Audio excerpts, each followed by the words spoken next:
બાપુ આ દેશના દાણચોરે મને એમ કીધેલું કે તમને એક ટ્રક ભરીને સોનાના બિસ્કીટ આપો ને એક મર્જીડીસ કાર આપો. એનું નામ લલ્લુ જોગી, મૂળ જયપુરનો.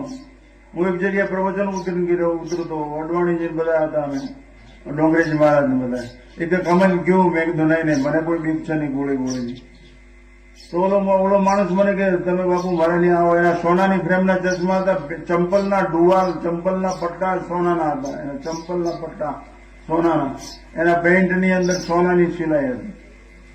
મેં કીધું મને કે તમે મારે ત્યાં પ્રવચન કરો તો એક ટ્રક ભરીને બિસ્કીટ આપો. મેં કીધું એટલા બધા બિસ્કીટ ખાય તો કમ થઈ જાય. મને કે એ નહીં, સોનાના, અને એક મર્સિડીઝ કાર આપો. પોલીસ કઈ રોકે નહીં, તમારા આશ્રમમાં આવી જાય. મેં કીધું આશ્રમ બાશ્રમ કઈ જાય નહીં, ઉપર આપનું નીચે ધરતી છે. મેં કીધું દલાલી વેશ્યા કરે સન્યાસી નહીં દોષ.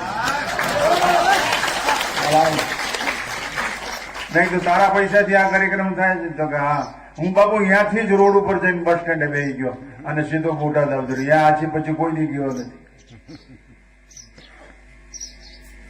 નીચ માણસોના પૈસા લઈને દાન કરવું, મારીને કૂટીને પૈસા લઈને દાન કરવું, કોકને મારીને હવારમાં ભાગવત બેહાડી દો તો બાપનો બગીચો મોક્ષ મળી જાય. તો તમારામાં તાકાત છે એટલે બધું કરી લે.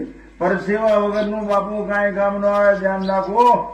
નિરાયતે ઊંઘ આવે ને 2 રોટલા ખાઈ જાવ, એના જેવો દુનિયામાં ધનવાન બલવાન જ્ઞાનવાન કોઈ માણસ જ નહીં. બાકી એટલો જ લંબાઈ વાળો કોથળો જોઈએ ને એટલી લંબાઈ વાળી પછેડી જોઈએ, બાકી કઈ બીજું છે. આ તો મનની ભૂખ છે. એટલા માટે શિવમ કલ્યાણ ઈચ્છતા હો છો તો આકર્ષણ તેના તરફ છે, ધ્યાન રાખજો. ટીવી, હું મારા આશ્રમમાં ટીવી નથી, નકર હું ટીવી લઈ શકું એમ છું ગમે એવો કિંમતી.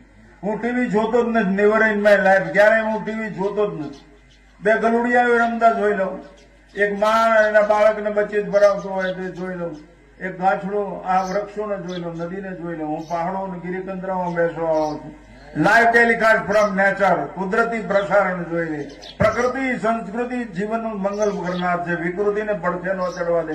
વિકાર જાગૃત થાય, શિકાર થાય જ નહીં, આપણો અધિકાર છીનવાય જ નહીં. આ પ્રકૃતિ પ્રેમી બનાવો તમારી પ્રજાને, સંસ્કૃતિ વૃક્ષો આવો, પર્યાવરણ સુધારો, પાણીનો સદુપયોગ કરો. એવું કેમ નથી થઈ શકતું? અમલ કેમ નથી થઈ શકતો? આમ બાપુ કે ભાઈ હારો બોલ્યા કાઢમાં આવો, અરે મરી જા, અમે કેબિન ખોલ્યું છે. અભી બોલાવો અભી ભોગ. તો શિવમ કલ્યાણ ઈચ્છતા હો તો આ મંદિર છે ગોવર્ધનનાથ. આમાં જે સાથ સહકાર આપવાનો છે એના મા બાપને મારા નમસ્કાર છે. સંપત્તિનો સદુપયોગ, સમજણનો મોર મારી દીધી. આ વૈદિક સંસ્કૃતિની ધરોહરને જીવંત રાખવાનું ઉદ્ગમ સ્થાન, સંસ્કારની સરિતાનું ઉદ્ગમ સ્થાન છે.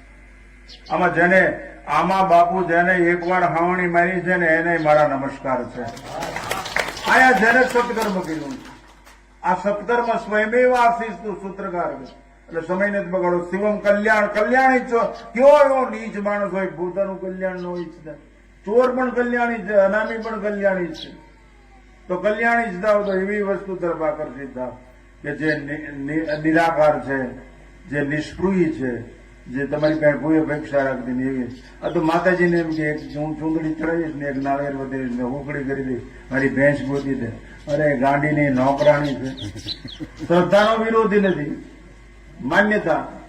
માન્યતા વટલાઈ જાય, વેચાઈ જાય, ફસાઈ જાય, રહેસાઈ જાય. માન્યતાની કોઈ કિંમત જ નહીં બાપુ. માન્યતા જગતની અંદર શ્રદ્ધા વાળા 8-10 માણસો છે આખી પૃથ્વી ઉપર. બાકી માન્યતા વાળો નાફડો છે, હાલીને કેટલાય નીકળી પડે છે. હમણાં પોલીસે પકડ્યા, એક વળત અંબાજી જતા 2 ને પકડ્યા, પોલીસ સ્ટેશન લઈએ. આ બેગ ખોલો, બેગમાં દાવું હતું. એ કે હાલીને અંબાજી જાય છે ને થાકી જાય ને તો બેગ પીક મારી દે ને તો કે અમને થાક ન લાગે. અરે મરી જા, દારૂ પીને જવાતું છે. આવી નબળા આ વિચારો, આ ટીવી ના વિચારો છે, આ વેસ્ટર્ન કલ્ચર ના વિચારો છે. તમારી પ્રજાને રોકી નથી શકતા. અરે વંશ નો રહે તો કઈ નહીં, બાકી કંસ પેદા ન થવો. આ તૈયારી હોય છે. સત્યમ કલ્યાણ શાશ્વત જોઈ છે, ક્ષણિક નહીં. કોઈ ખાવા આપી દે કોઈ કપડા આપી દે એવું નહીં. બીજી વાર જન્મવું જ ન પડે. યદગદવા ન નિવર્તન દાવ પરમમ્મા, એવું કલ્યાણ છે. સત્યમ શિવમ સુંદરમ. માટે હું શિવજી તરફ આકર્ષિત છું. એ મારો ઈષ્ટ છે, મારો માલિક રામકૃષ્ણ. જેને જે માન કુદરતમાં જેને તમે માનતા એઝ યુ લાઈક. તો એના પ્રત્યે આકર્ષિત થજો. તો તમારો છેલ્લે એક અગત્યની વાત કે મારો વક્તવ્ય સમાપ્ત.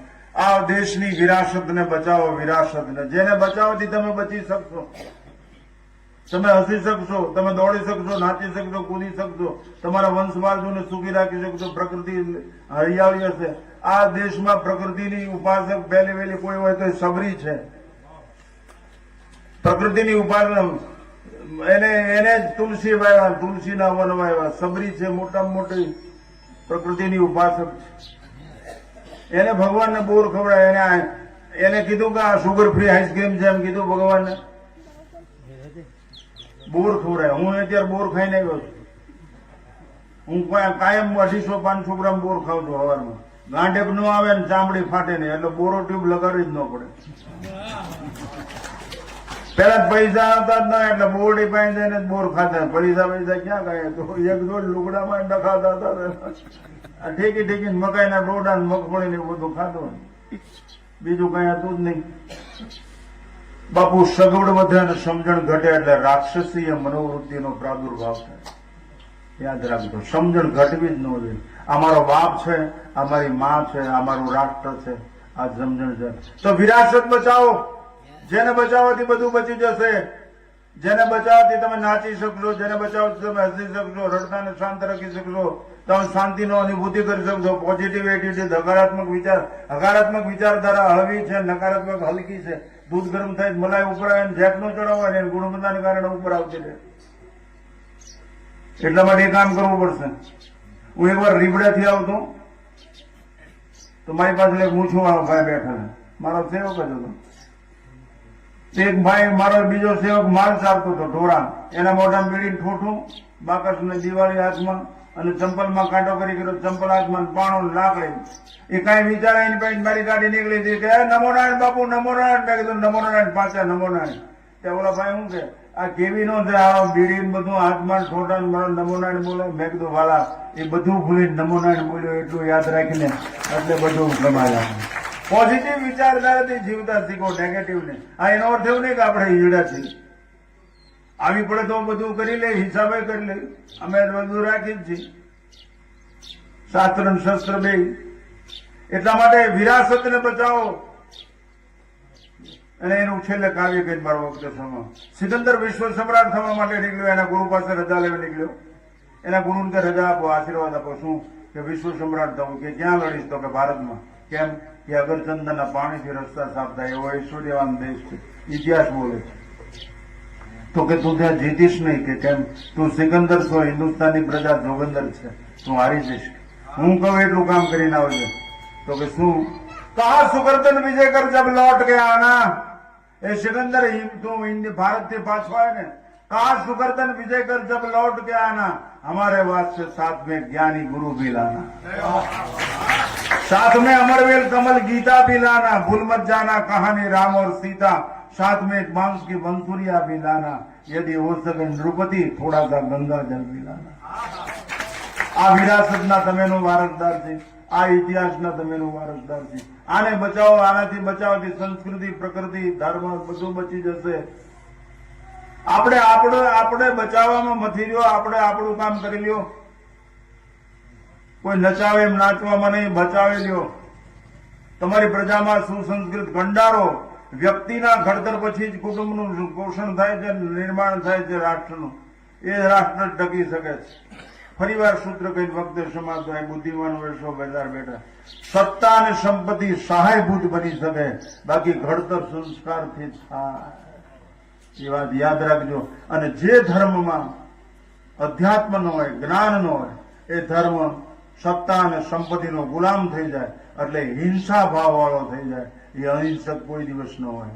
આપણો ધર્મ અહિંસક છે, એનું કારણ અહીંયા સત્તા અને સંપત્તિની કોઈ પ્રધાનતા નથી. અહીં કોઈ મહાત્મા હોય ને ગણતા નથી. અહીં બધાની માન સન્માન છે, પણ ધર્મની પ્રધાન છે. જે લોકો મારા અને સંપ્રદાય માણસો એને સમજાતું નથી. મને એકવાર હમણાં એક જગ્યાએ મને યાદ આવી ગયું, સનાતન ધર્મ છે ને, સરિતા છે ને, ઘાટ છે ને, સંપ્રદાય છે. ઘાટ તો ચોખ્ખા હોય, પવિત્ર હોય, ન હોય, લાઈટ હોય, ન હોય, અસામાજિક તત્વોનો અડ્ડો હોય. ઘાટને નદીની જરૂર છે, નદીને ઘાટની જરૂર નથી. એટલે ઘાટ છે એ સંપ્રદાય છે. બાકી સનાતન ગંગાનો પ્રવાહ તો સનાતન છે, નર્મદાનો પ્રવાહ સનાતન છે.